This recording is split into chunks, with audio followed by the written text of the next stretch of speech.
दोस्तों आज जिस यूपीएससी वॉरियर के बारे में हम बात करने वाले हैं, भगवान ना करे ऐसी कंडीशंस आपके साथ कभी जिंदगी में आए। गरीबी का आलम यह था कि जब वो चौथी क्लास में था तो उसके पिताजी ने उसकी पढ़ाई को छुड़वाकर काम धंधे पर लगाना चाहा। घर में एक दिन खाने के बाद अगले दिन का नहीं पता होता था क्या खाने को मिलेगा या नहीं मिलेगा। टीचर ने समझाया तो पढ़ाई तो बच गई, लेकिन जिंदगी आसान नहीं हुई। अपनी पढ़ाई के खर्च को उठाने के लिए एक छोटे से बच्चे को एक होटल में वेटर का काम भी करना पड़ा। पढ़ता तो वो जा रहा था, लेकिन बिना ये जाने कि उसे बनना क्या था। लेकिन जिंदगी में एक ऐसा मोड़ आया जब उसने ये जाना कि मुझे एक अधिकारी बनना है।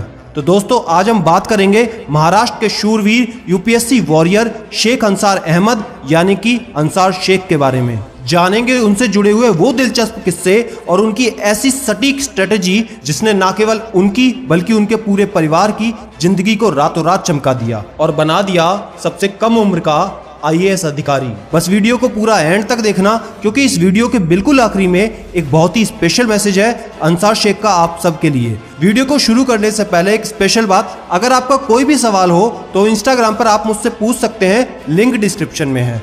चलिए अब वीडियो को शुरू करते हैं। अंसार शेख के परिवार के बारे में बात करें तो वो बताते हैं कि मेरे परिवार में मेरे मम्मी पापा, 2 बहनें और एक छोटा भाई है।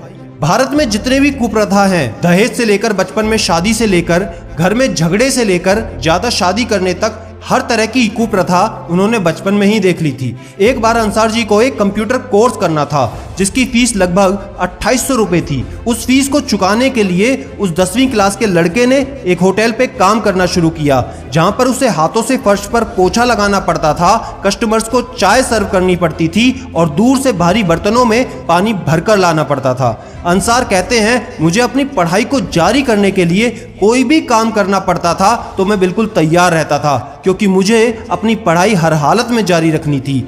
एक बात को बताते हुए अंसार शेख की आंखों में आंसू आ जाते हैं, लेकिन कॉन्फिडेंस बहुत बढ़ जाता है कि इतने बुरे हालात में जब मुझसे सवाल किया जाता है कि आप जिंदा भी कैसे रह सकते हैं, तो उनका जवाब सिर्फ एक ही आता है कि एजुकेशन, आपकी पढ़ाई। मुझे पढ़ाई करना बहुत पसंद था और मुझे पढ़ना बहुत अच्छा लगता था। अंसार शेख हमेशा अपनी स्पीच में बड़ी बड़ी स्टेजेस से एक जिक्र जरूर करते हैं कि अगर आपको लगता है कि एजुकेशन सिस्टम आपको नीचे दबा रहा है, अगर आपको लगता है आपकी सोसाइटी आपको नीचे दबा रही है, अगर आपको लगता है कि संसाधनों की कमी आपको पीछे घसीट रही है, तो ऐसा बिल्कुल नहीं है।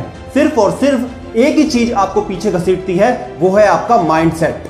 दृढ़ इच्छा शक्ति के साथ अगर आप अपने पथ पर बने रहेंगे तो आपको हेल्प भी जरूर मिलती है। जैसा कि चौथी कक्षा में अंसार शेख की पढ़ाई जब छूटने ही वाली थी तो उनके पिताजी को उनके टीचर ने बहुत अच्छे से समझाया, तभी उनकी पढ़ाई आगे जारी रह सकी। इसलिए हमेशा अपना माइंडसेट स्ट्रांग रखिए।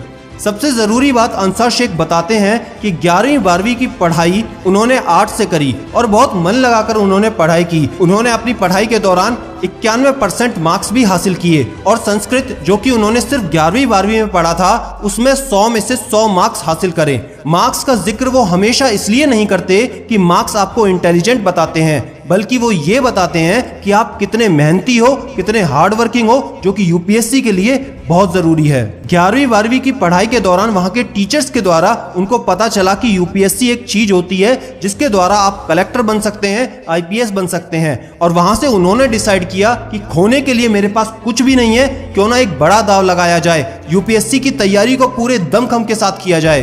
अंसार शेख जी ने अपनी तैयारी अपने बीए में एडमिशन के दौरान शुरू की थी। उन्होंने पुणे के एक कॉलेज से बीए की पढ़ाई जारी रखी और 19 साल की उम्र में उन्होंने एक कोचिंग क्लास को ज्वाइन किया। उस कोचिंग क्लास में उनके साथ में 30-30 साल के, 25-25 साल के लोग भी तैयारी करते थे और अंसार को अलग अलग तरीके से चिढ़ाते भी थे। लेकिन अंसार कहते हैं, एक चीज मैंने मन में डिसाइड की हुई थी कि पुणे आए हैं तो आईएएस ऑफिसर बनकर ही घर जाना है। अंसार साथ ही ये भी कहते हैं कि फर्क नहीं पड़ता कि कितने लाख स्टूडेंट इस टेस्ट की तैयारी करते हैं, कंपटीशन की चिंता तुम्हें बिल्कुल नहीं करनी है। आपका कंपटीशन सिर्फ एक इंसान से है, वो है आप खुद की नेगेटिविटी से आपका कंपटीशन है। भरोसा रखिए खुद पर, फोकस रखें पढ़ाई पर और आगे बढ़ते रहिए।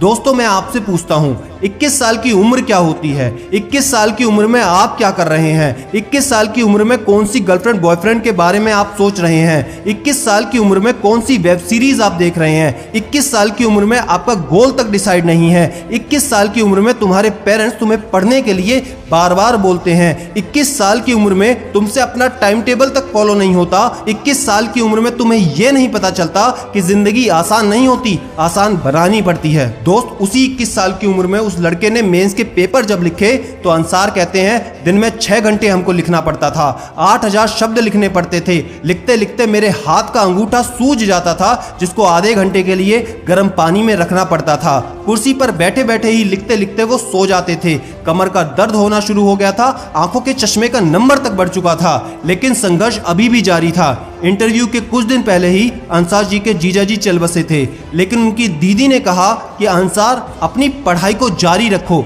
और अपनी तैयारी पर ध्यान दो। जहां घर में इतने कठिन हालात थे, 21 साल का बच्चा जो मेंटली कितना परेशान होगा, लेकिन उन हालातों में भी स्ट्रॉन्ग माइंड के साथ अपनी पढ़ाई को उसने जारी रखते हुए इंटरव्यू भी उसने क्लियर किया। दोस्त, आज जो भी आप पढ़ाई कर रहे हो, जो भी स्ट्रगल आप कर रहे हो, जिन भी हालातों में आप हो, मैं आशा करता हूं इस कहानी से आपको सीखने को बहुत कुछ मिला होगा। अगर ये वीडियो पसंद आई हो तो एक लाइक करके हर फेसबुक, व्हाट्सएप, टेलीग्राम ग्रुप में शेयर करने की जिम्मेदारी आपकी है। आप अगली वीडियो किस यूपीएससी वॉरियर पर चाहते हैं, ज्यादा से ज्यादा कमेंट करके हमको बताएं। और याद रखना, मैं हूं सिद्धांत शर्मा, कोई है या नहीं, मैं हमेशा आपके साथ हूं। Be happy and stay motivated with सिडीमेनिया। एक रिक्शा चलाने वाले का लड़का अगर आईएएस बन सकता है, जिसने अपनी लाइफ में सारे अवार्ड्स देखे हो, तो मुझे ऐसा लगता है कि हमारे देश का कोई भी बच्चा, और गरीब से गरीब बच्चा भी, और किसी भी मजहब का बच्चा आईएएस बन सकता है।